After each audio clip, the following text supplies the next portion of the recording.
Also, personality. There are people who are actually who are at high risk of having depression.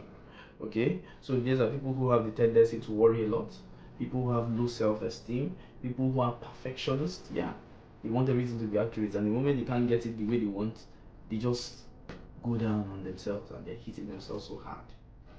While some just pick up their bags and move on. Okay, sometimes I can tend to be like that. I set standards, and I may not let people know, but between me and myself, just, but I have to come out of it. I have to come out of my shell. And then there are people who are very sensitive to criticism. Do you know there are people who have killed themselves because somebody criticized them? There are girls who have almost committed suicide because I read the story of, I think it's a guy who, because his girlfriend rejected him, he went and killed himself. I mean, it's painful to hear that he valued his life only based on your relationship. Okay, it's not a funny example. It's not nice, but I'm taking us to the extent to show how far depression can go, and the little things that can spoil these things. The Bible says, weeping may endure for a night, but joy cometh in the morning. One of the ways to always come out of this is to understand that whatever you are going through is temporary. There's one thing I learned in life is nothing is permanent except the air you breathe. That's the only permanent thing. Even the sun is not permanent. The sun comes and goes. The night comes and goes. Wind comes and goes. Rain comes and goes. Times and seasons. The only permanent thing, in my opinion, that must be there is air that you breathe. Man will come, man will go, air will still be there. So, every season of life comes and goes. These things that cause depression, they come and go. Somebody will criticize you today and you feel you are down at the lowest point. Maybe you are at work, you just finished an appraisal session, and your boss just rubbed you on the ground. It will come to pass. I remember one of my friends who told me one of his favorite scriptures in the Bible is, or words or phrases, is, and it came to pass. And he said that phrase made him know that there is nothing that comes that will not pass. Yes, bad times will come, they will pass. Trying times will come, they will pass. Very joyful times will come, they will also pass. So when you settle on the bad, you are actually creating room for depression. When you are in an illness, pick up yourself and fight. You may be on the sick bed, and all the doctor's reports is saying is negative. That, hey, your life is ending so time. Hey, you can never walk again. Hey, hello, pick up yourself and walk.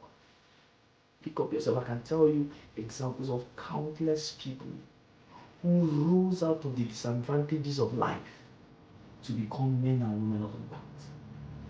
Countless people. Countless people. Countless people.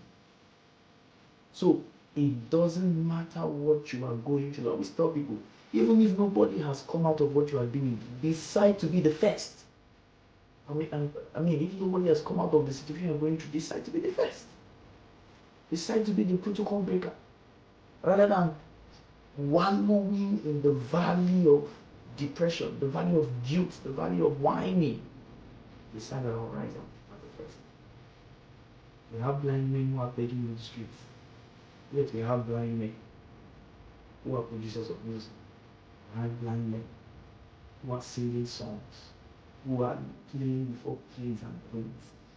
They have the common factor of being blind, but their reaction to their situations is different.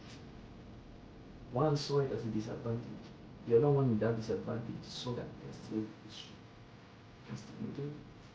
So, I believe one major way to counter depression is your reaction to what comes to you.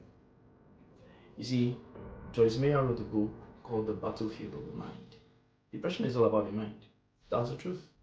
Depression is a sickness of the mind. I'm going to use that word. It's a sickness of the mind. It's a mental sickness. So it builds on events that occur around us. So when this event comes, you must learn to fight within your mind. You must learn to fight. You must learn to say, hey, I'm coming out of this. You must learn to say, I'm coming victorious out of this. When bad things happen, yes, mourn.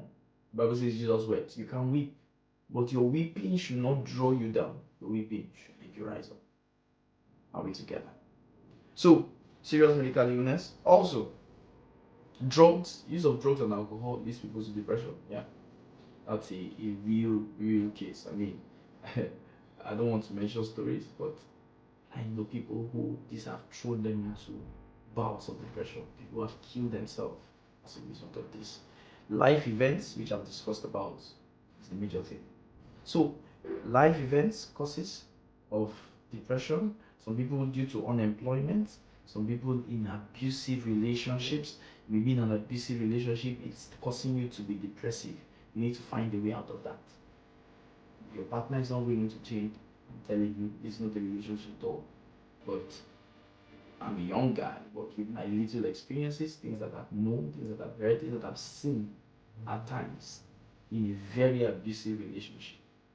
Once the partner is not willing to change, for your sanity, it is advisable to take a temporary leave.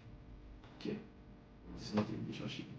Also, prolonged work stress leads to depression. So, these are the causes. However, what and how do we handle it? I've already started talking about that. So, number one is to build a fortress in your mind.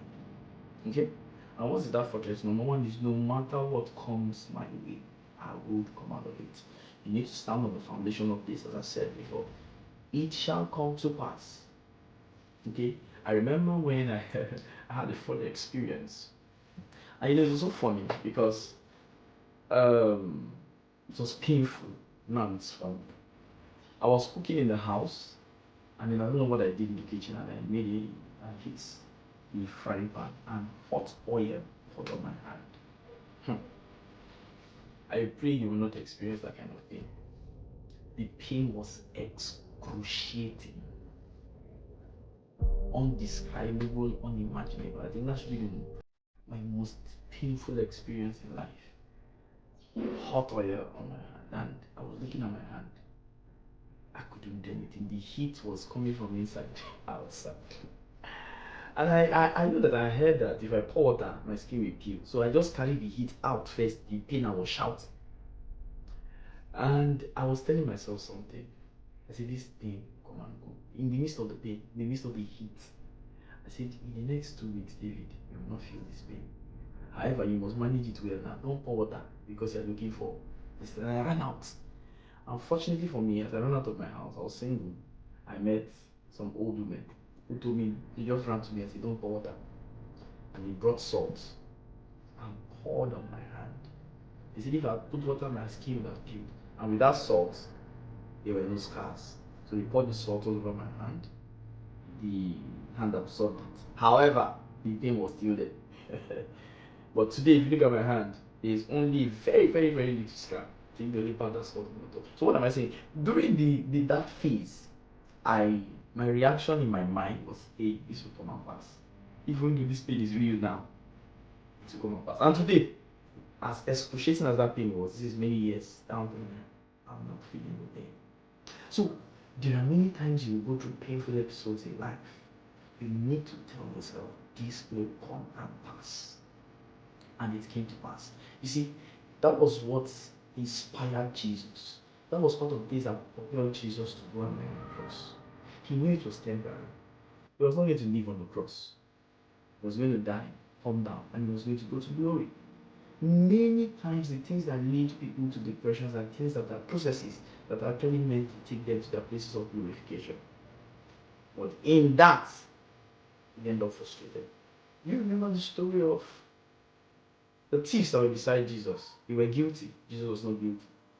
However, there was a discussion in the Gospels that went on. These were 3 men about to die. 3 men undergoing excruciating pain. 3 men who had been nailed in their hands, nailed on their leg, who had been beaten. They had every reason to be beaten.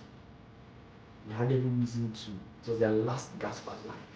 So there was no reason to be joyful at that moment. I can imagine the agony of gravity coupled with the blood that was on their body. But yet, one of them, in all this, he said, Master, remember me in your kingdom. And the other one was saying, "You rich guy, rich kingdom." I'm paraphrasing, just playing a role here. He was criticizing Jesus. He is worthy to be here like us. You know, he did not honor him on the cross.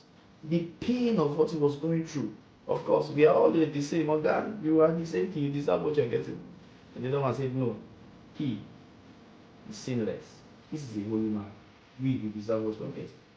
I mean, that is somebody who had the right to be first. But in that situation, we still remember that there is an afterlife. And he neglected the pain and negotiated for the afterlife.